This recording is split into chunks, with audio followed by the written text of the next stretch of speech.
வணக்கம். இந்திய கம்யூனிஸ்ட் கட்சியின் மூத்த தலைவரும் பொது உடைமைவாதியுமான மூத்த தலைவர் நல்லக்கண்ணு அவர்கள் வயது மூப்பின் காரணமாக சிகிச்சை பலனின்றி சற்று நேரத்திற்கு முன்பு காலமாகி இருக்கிறார். இந்திய கம்யூனிஸ்ட் கட்சியின் மூத்த தலைவர் நல்லக்கண்ணு கடந்த ஆண்டு ஆகஸ்ட் 22ஆம் தேதி வீட்டில் அவர் கீழே விழுந்ததில் தலையில் காயம் ஏற்பட்டு நந்தனத்தில் உள்ள தனியார் மருத்துவமனையில் அனுமதிக்கப்பட்டார். அங்கு அவருக்கு ஸ்கேன் உள்ளிட்ட பரிசோதனைகளுடன் தலையில் தையல் போடப்பட்டு தீவிர சிகிச்சை பிரிவில் சிகிச்சை வழங்கப்பட்டன. பின்னர் அவரது உடல்நிலை முன்னேற்றம் அடைந்த நிலையில் திடீர் மூச்சு திணறல் ஏற்பட்டதன் காரணமாக சென்னை ராஜீவ்காந்தி அரசு மருத்துவமனைக்கு மாற்றப்பட்டார். அங்கு அவருக்கு சிறப்பு அவசர சிகிச்சை பிரிவில் தீவிர சிகிச்சை அளிக்கப்பட்டது. அதைத் தொடர்ந்து வயது மூப்பு காரணமாக அவ்வப்போது ராஜீவ்காந்தி அரசு மருத்துவமனைக்கு சிகிச்சை பெற்று வந்தார். இந்த நிலையில் திடீர் மூச்சு திணறல் காரணமாக பிப்ரவரி 1ஆம் தேதி இரவு நல்லக்கண்ணு ராஜீவ்காந்தி அரசு பொது மருத்துவமனையில் தீவிர சிகிச்சை பிரிவில் அனுமதிக்கப்பட்டு சிகிச்சை பெற்று வந்தார். அத்துடன் வேறு உடல்நல பிரச்சனைகளும் இருந்ததாக கூறப்படுகிறது. இதையடுத்து கடந்த 20 நாட்களுக்கு மேலாக தீவிர சிகிச்சை பிரிவில் சிகிச்சை பெற்று வந்த நல்லக்கண்ணு அவர்கள் உடல்நிலை கவலைக்கிடமாக இருப்பதாக மருத்துவமனை வட்டாரங்கள் தெரிவித்த நிலையில் தற்பொழுது காலமாகியிருக்கிறார். அவருடைய உடல் பார்த்தோம்னால் சிஐடி நகரில் இருக்கக்கூடிய அவரது இல்லத்தில் பொதுமக்களின் அஞ்சலிக்காக வைக்கப்படும் என்றும் தெரிய வந்திருக்கிறது. அதே போன்று முதல்வர் மு.க.ஸ்டாலின் உள்ளிட்ட பல்வேறு முக்கிய தலைவர்களும் அவருடைய பூத உடலுக்கு அஞ்சலி செலுத்துவதற்கான அந்த நிகழ்வுகளும் தற்பொழுது நடைபெற்று வருகிறது.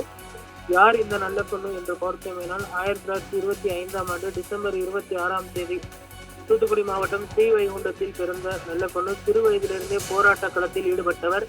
1943ஆம் ஆண்டில் இந்திய கம்யூனிஸ்ட் கட்சியில் இணைந்த நல்லக்கண்ணு இன்று வரை அதே கட்சியில் இயங்கி வந்தவர் என்பது குறிப்பிடத்தக்கது. அவர் கம்யூனிஸ்ட் கட்சியில் இணைந்த சில ஆண்டுகளில் இழுபவனுக்கு நிலம் சொந்தம் என்ற போராட்டத்தை இந்திய கம்யூனிஸ்ட் கட்சி முன்னெடுத்தது. இந்திய அரசுக்கு எதிராக செயல்பட்டதாக தொடரப்பட்ட இந்த சதி வழக்கில் நல்லக்கண்ணுவும் சேர்க்கப்பட்டார். இதற்காக அவர் 7 ஆண்டுகள் சிறையில் இருந்தார். அப்பொழுது அவரது மீசையை போலீஸ்காரர்கள் சுருட்டை வைத்து பொசுக்கினர் என்பது குறிப்பிடத்தக்கது. அதற்கு பின்பு அவர் மீசையை வைக்காமல் வாழ்ந்தவர் என்பது குறிப்பிடத்தக்கது. தமிழக மக்களின் போராட்டத்திற்காக தன்னுடைய வாழ்வை கழித்து அவருக்கு கடந்த 2026ஆம் ஆண்டு தகைசால் தமிழர் விருதானது வழங்கப்பட்டது. அந்த விருதுடன் அவருக்கு 10 லட்சம் ரூபாய் பரிசு தொகை வழங்கப்பட்டது. ஆனால் அந்த பரிசு தொகையை தமிழக அரசிற்கு அவர் திரும்ப அளித்ததும் குறிப்பிடத்தக்கது.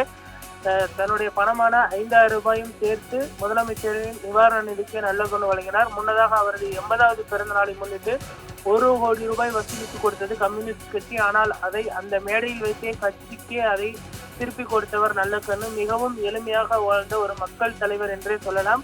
தமிழக அரசு அம்பேத்கர் விருது கொடுத்து 1 லட்சம் ரூபாய் வழங்கியது. அதற்கு முன்பு தமிழக அரசு நல்லக்கண்ணுவுக்கு அம்பேத்கர் விருதுடன் 1 லட்சம் ரூபாய் வழங்கியது. அதில் பாதியை கட்சிக்கும் மீதியை விவசாய தொழிலாளர் சங்கத்துக்கும் கொடுத்து அழகு பார்த்தவர் அவர்.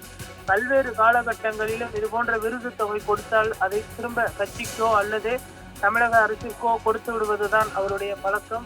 பல்வேறு போராட்டங்களிலும் அவர் ஈடுபட்டு வந்தது குறிப்பிடத்தக்கது. இந்த நிலையில் அவருடைய மறைவிற்கு பல்வேறு முக்கிய தலைவர்களும் தொடர்ந்து அஞ்சலி செலுத்தி வருவதும் குறிப்பிடத்தக்கது. வாழ்வெல்லாம் விவசாயிகளுக்காக குரல் கொடுத்தவர் தற்பொழுது காலமாகியிருப்பதும் குறிப்பிடத்தக்கது. அவருடைய மறைவிற்கு முதல்வர் மு.க.ஸ்டாலின் அதே போன்று மற்ற கம்யூனிஸ்ட் கட்சிகளின் தலைவர்களும் தொடர்ந்து அஞ்சலி செலுத்தி வருவதும் குறிப்பிடத்தக்கது. கூட்டணி கட்சி தலைவர்கள் மட்டுமன்றி எதிர்கட்சி தலைவர்களும் அதாவது பாஜக, அஇஅதிமுக தலைவர்கள், தமிழக வெற்றி கழகம், பாஜக உள்ளிட்ட பல்வேறு முக்கிய கட்சிகளின் தலைவர்களும் அவருடைய உடலுக்கு அஞ்சலி செலுத்துவார்கள் என்றும் எதிர்பார்க்கப்படுகிறது. அவருடைய பூத உடலை பார்த்து தற்பொழுது கம்யூனிஸ்ட் கட்சியினர் தொடர்ந்து வருத்தமும் அதே போன்று கண்ணீர் விட்டு அழுகக்கூடிய அந்த காட்சிகள் தான் தற்பொழுது வந்து கொண்டிருக்கின்றன. ராஜீவ்காந்தி மருத்துவமனையில் தொடர்ந்து தமிழகம் முழுவதும் இருக்கக்கூடிய கம்யூனிஸ்ட் கட்சி தோழர்கள் தொடர்ந்து அந்த பகுதிக்கு வந்த வண்ணம் இருக்கிறார்கள். அதே போன்று கேரளாவின் மூத்த கம்யூனிஸ்ட் கட்சியின் தலைவர்களும் அதே போன்று பினராயி விஜயன் உள்ளிட்ட தலைவர்களும் மரியாதை செலுத்துவதற்காக வருவார்கள் என்றும் எதிர்பார்க்கப்படுகிறது.